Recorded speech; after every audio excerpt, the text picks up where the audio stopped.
82তম ভারত ছাড়ো আন্দোলনের বর্ষপূর্তিতে সকালে তৃণমূলের পরে দুপুরে তমলুকে পদযাত্রা সহকারে মাতঙ্গিনী মূর্তিতে মাল্যদান করে শ্রদ্ধা জ্ঞাপন করল বিজেপি। উপস্থিত ছিলেন রাজ্যের বিরোধী দলনেতা শুভেন্দু অধিকারী।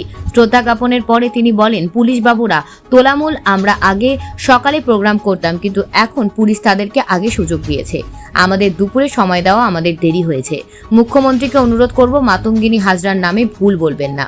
এর পরের বার যখন শ্রদ্ধা জ্ঞাপন করবেন তখন শহীদ হওয়ার জওয়ানের নাম ভুল বলবেন না, পিছাবনি না বলে তমলুক বলবেন। এরপরে তিনি বাড়িকুলের উদ্দেশ্যে রওনা দেন।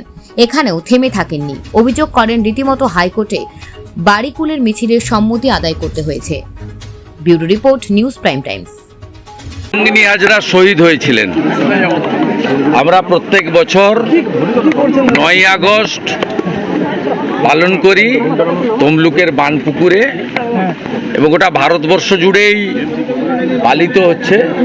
আজকে ভারত ছাড়ো আন্দোলনের বর্ষপূর্তি, এবং এক্ষেত্রে অবিভক্ত মেদিনীপুর জেলার সবচেয়ে গুরুত্বপূর্ণ ভূমিকা ছিল। আজকের এই আন্দোলন শুরু হয়েছিল সর্বাধিনায়ক সতীশবাবু, সুশীলবাবু, অজয়বাবু, রজনীবাবু, মা মাতঙ্গিনী হাজরা এদের উদ্যোগে, এবং এর ফলশ্রুতিতেই 17ই ডিসেম্বর 1942 তাম্রলিপ্ত জাতীয় সরকার প্রতিষ্ঠা হয়েছিল, যে সরকার 22 মাস 17 দিন ধরে সমান্তরাল সরকার হিসেবে কাজ করেছে, এবং যে সরকারকে ব্রিটিশ অর্থশক্তি, পেশিশক্তি, রাজশক্তি দিয়ে দমাতে পারেনি, যে সরকার গান্ধীজির আহ্বানে আত্মসমর্পণ করে সরকারকে অবলুপ্তি ঘটিয়েছিল 1944 সালে।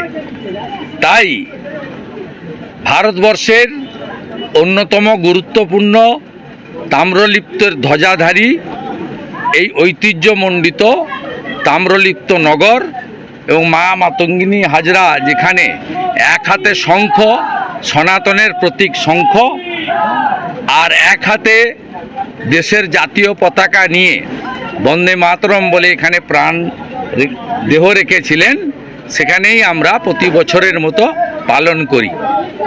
এখানে এইসব কাজেও পুলিশের বাধাদান হয়। আমরা বিগত দিনে সকালেই করতাম, কিন্তু পুলিশ বাবুরা তোলামূল তাদেরকে আগে সুযোগ দিয়েছেন, আমাদেরকে একটার সময় করতে বলেছেন। তাই আমাদের দেরি হয়েছে, এখানে এসে আমরা কর্মসূচি পালন করলাম। আর মাননীয় মুখ্যমন্ত্রীকে বলবো, আপনি দয়া করে মাতঙ্গিনী হাজরার শহীদের জায়গার নাম ভুল বলবেন না। আপনি পিছাবনি বলেন, আপনি যথেষ্ট সম্মানীয় একটা প্রশাসনিক কর্ত্রী আমাদের রাজ্যের, শুনতে খুব খারাপ লাগে। আপনি দয়া করে এরপরে মা মাতঙ্গিনী হাজরাকে শ্রদ্ধা জ্ঞাপনের সময় নয় আপনি তার শহীদের জায়গাটা বলবেন না, যদি মনে না থাকে, আর যদি মনে থাকে সেটা যেন তমলুক এবং বানপুকুর এইটা উচ্চারিত হয়, পিছাবনি নয়।